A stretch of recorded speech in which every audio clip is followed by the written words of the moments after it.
석돌아 고기 한 근만 죽어라 이렇게 이야기를 했고, 안녕하세요 여러분, 김정현입니다. 제가 얼마 전 영상에서 인테리어에 감정이 섞이면 벌어지는 일이라고 해서 올려놨었어요.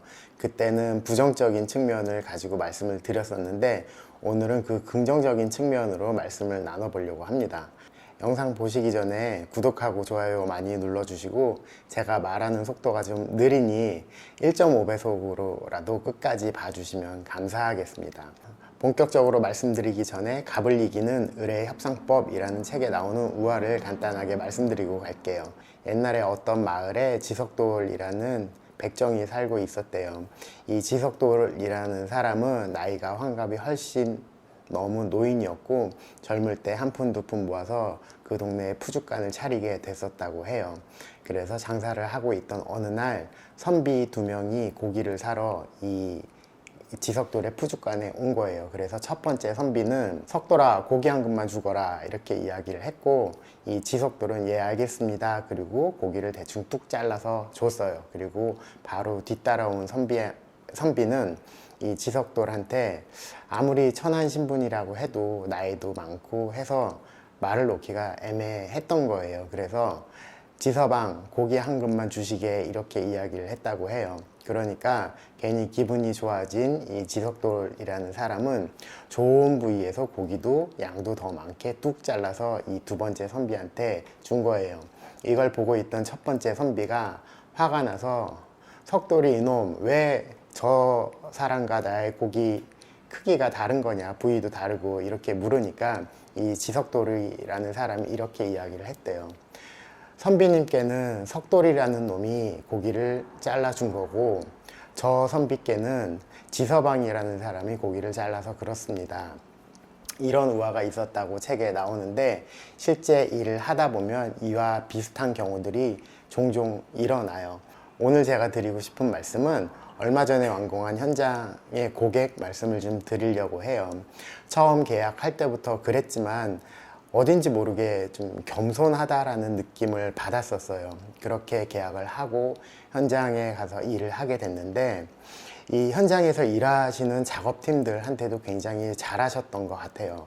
뭐 일을 하고 있으면 고생한다라고 하시면서 어디서 구하기 힘든 뭐 먹거리도 사다 주시고 늘 감사해 하시고 굉장히 대접을 하셨던 것 같아요. 그러니까 일을 마치고 돌아온 현장 소장도 마찬가지고, 뭐 하나하나 들어갔던 공정 전체가 일하러 가서 융숭하게 대접을 받고 온 느낌이다, 이런 말들을 저한테 했어요.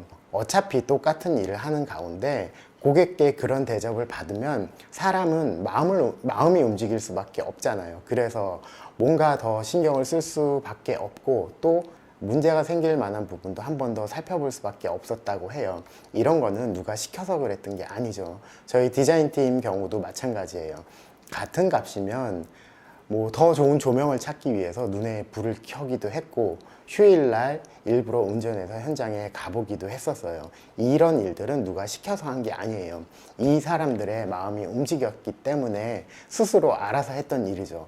자, 이 현장 결과는 제가 굳이 말씀을 드리지 않아도 충분히 예상이 가능하실 거예요. 일이 끝나고 나서 공사대금 청구를 하기 위해서 전화를 드렸었어요. 일을 마치고 나니까 추가 공사비가 조금 나왔는데 뭐라고 달라고 하기가 조금 애매해서 그냥 놔두시라고 했었어요.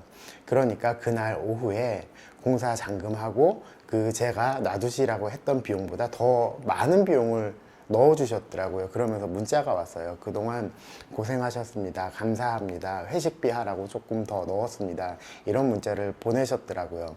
일을 하다 보면 종종 이런 일들이 있기는 해요. 근데 이번 경우는 좀 특별했어요. 저 역시도 제가 대단한 사람이 된 것 같은 느낌을 받았어요. 이 고객께서 저한테 하셨던 거, 그리고 저희 작업팀, 디자인팀, 그 현장에 갔던 모든 인원한테 똑같이 대주셨어요. 현장에 다녀온 그 누구, 그리고 이쪽 고객분을 본 그 누구도 모두 감사해 하면서 일이 잘 끝났어요.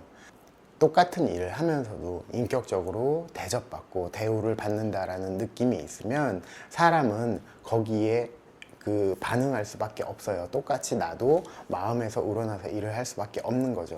혹자는 그렇게 하면 바보 소리 듣는다라고 말씀하실 분도 있을지 모르겠지만 저는 여전히 이렇게 서로 상호간에 교류하고 존중해주면서 일을 할 때 더 나은 결과물이 나온다라는 생각을 합니다. 그래서 오늘의 결론은 가는 마음이 고와야 오는 마음도 곱다. 이렇게 결론을 말씀드리도록 하겠습니다. 꼭 오늘 영상은 무슨 고객 헌정 영상 같네요. 시청해주셔서 감사합니다.